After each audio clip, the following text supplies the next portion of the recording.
We were this close. We were this close. We were on the verge of greatness. We were this close. Oh boy. I don't even know where to begin with this one, y'all. So let's dive into it. What's going on, people? It's your boy NGS. Back at it with another video. And today, ladies, gentlemen, and everything in between, we're going to be talking about Halo Infinite. And as I'm sure y'all can tell by my not so cheerful demeanor, it's not going to be a good update. And you know, it's kind of a shame considering the past couple months for Halo Infinite have been really solid. We had that E3 re-reveal of the game, it was looking pretty good. We had that multiplayer demonstration, solid. And then we had that multiplayer flight test, and it's just, oh man, they were firing on all cylinders, man. It was looking like that year delay for Halo Infinite was actually beneficial. But as Thanos has famously coined, reality is often disappointed, and we've gotten hit with another dose of reality when it comes to Halo Infinite. So the article in question that I'm going to be referencing comes from our friends over at Windows Central, who did a really good job aggregating all of the important things from the recent Halo Infinite August development update. So as far as the key bullet points are concerned, Halo Infinite will no longer launch with a cooperative campaign and the Forge level editor. The modes, once expected to launch alongside the title this fall, will be introduced via free updates in 2022. Microsoft expects to deliver co-op campaign support 3 months after release, while Forge is slated for 6 months post-launch. Halo Infinite is expected to release later in 2021 on Xbox consoles and PCs, although a formal release date still hasn't been confirmed. Now, normally I would have stopped at the bullet points, but I did want to get Joseph Staten's actual comments on the matter since they do add a lot of clarity to this entire situation. Staten states that the team aims to ship co-op campaign support via a Season 2 update, we'll get to that later, scheduled for 3 months after launch. Forge is expected to launch 6 months after release via its Season 3 content offerings.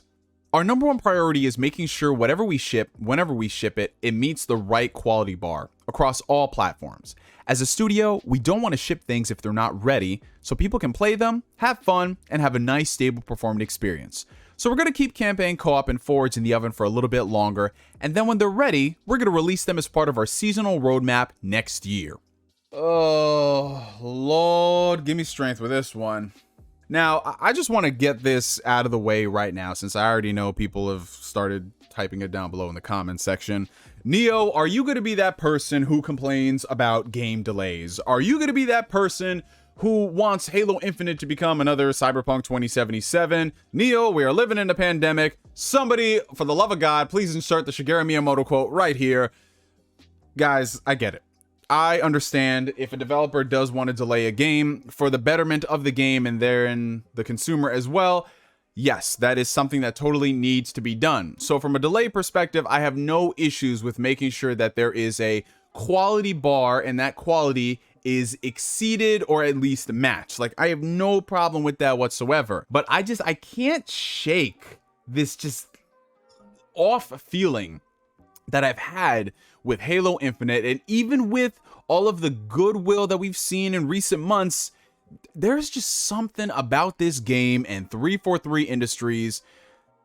I can't shake it. I really can't shake it. No matter how excited I want to be for Halo Infinite, something about this game is off, and we just got a pretty big answer to that. Now, here's the thing I think a lot of people are kind of forgetting when it comes to Halo Infinite.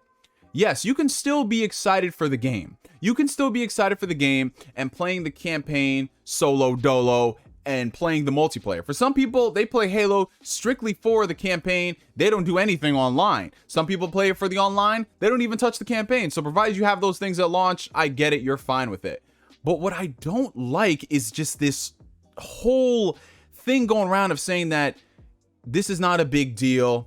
You can just wait for all of these updates. You can wait for updates for things that have been in Halo for, at this point, 2 decades. Halo Infinite not launching with campaign co-op is a big deal. Whatever way y'all want to slice it and say, well, I can play in single player at launch and then 3 months later I can join in the phone with my friends. No.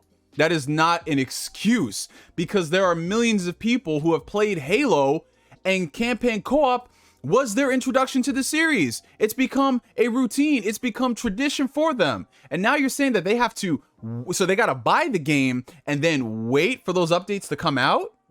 Like, come on, that's not okay. Something is fundamentally wrong with that. And then Forge, which is the lifeblood of this franchise for creativity, not being there on release? And this isn't the first time that this has happened with 343 Industries and a Halo game not launching with features.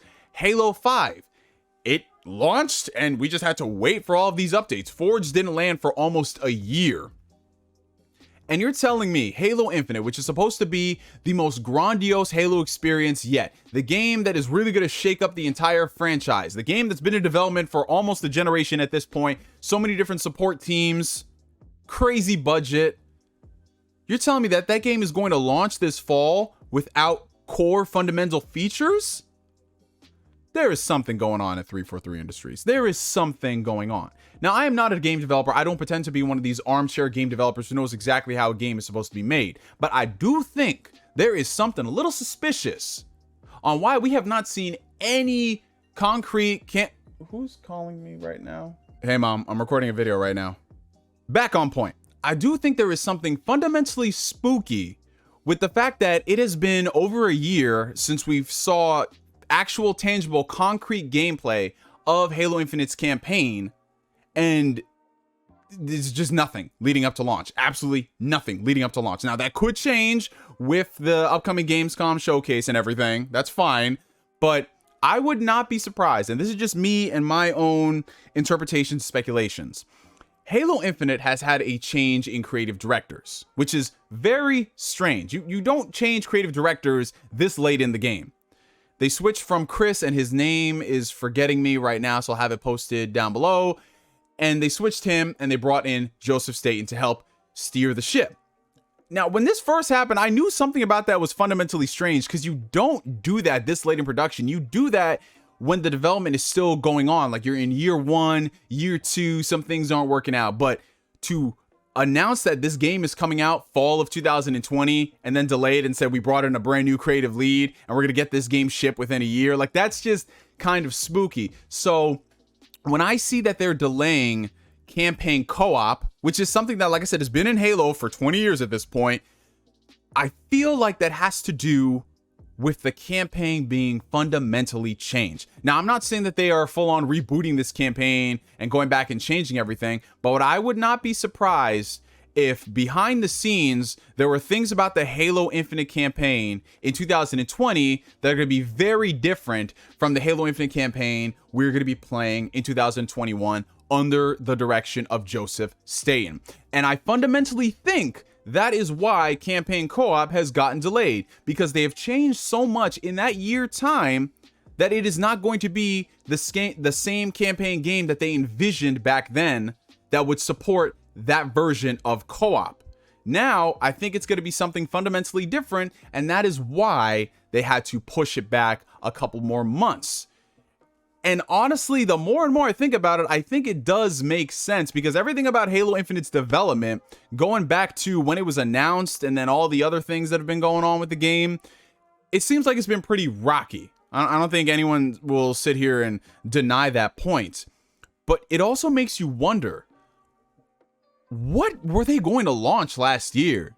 What, honestly, honest to God, you guys, put down the fucking Halo paraphernalia you got in your room and you're ready to attack me with it. What kind of game were they going to launch fall of 2020 alongside the next Xbox? Think about that for a second. If this Halo game had to delay Forge and campaign co-op, something happened in this past year. I have no good idea what kind of game this would have launched on release. That probably would have been a Cyberpunk 2077.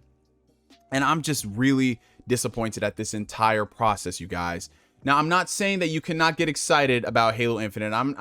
For some people out there, like I said, they don't even care about campaign co-op, and that's perfectly fine. but the optics, man, the optics that you had an entire year to work on a game, work from home, COVID withstanding, I get it.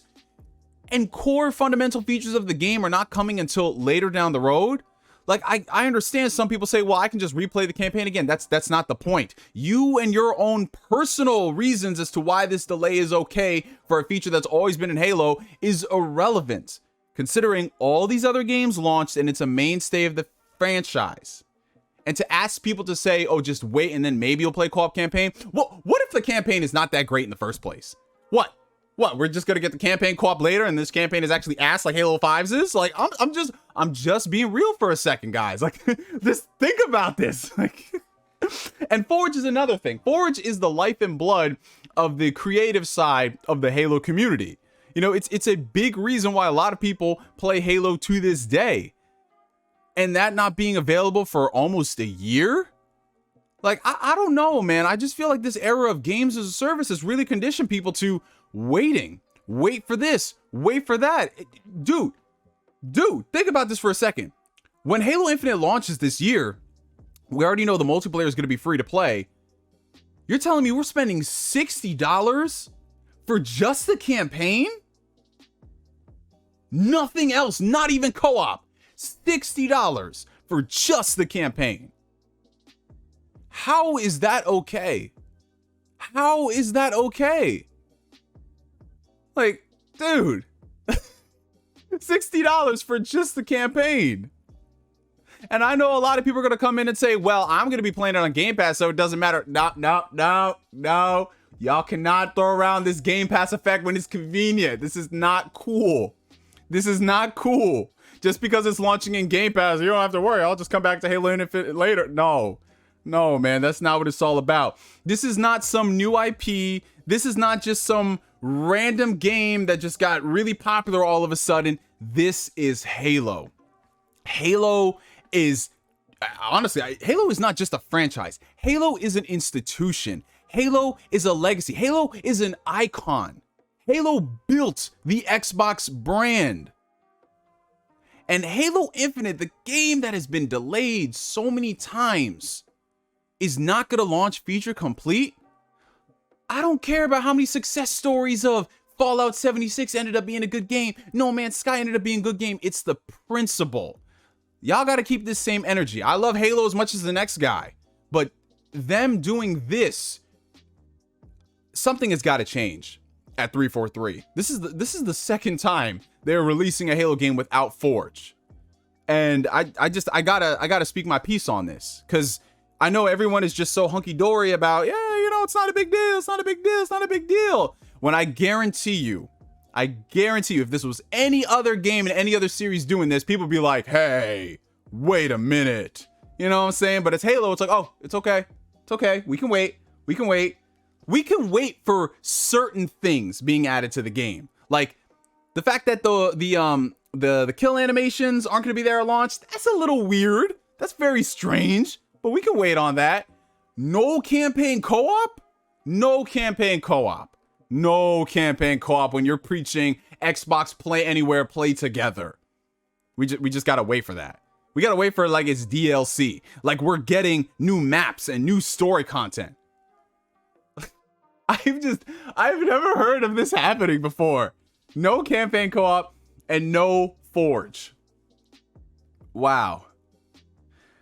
I don't know, man. I feel like something fundamentally is happening at 343 Industries. I don't know if it's a power struggle. I don't know if it's just mismanagement all around, but it's so weird.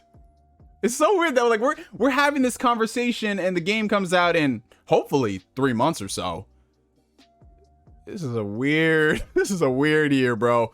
Anyways, that's all I got to say about this whole Halo Infinite situation, you guys. No, I'm not saying that the game is terrible and the game is going to be doomed. But let's just be honest with ourselves for a second. This is not a good look for Halo. This is not a good look. These are core fundamental features of the franchise. And it's just like, y'all get them eventually. Like, Halo is supposed to be better than this. Your main franchise is supposed to set a precedent. Not be the one where we just look at it like, ugh. Anyways. For me to you for now, my name is NGS signing out. Like always, I catch you guys later. Peace.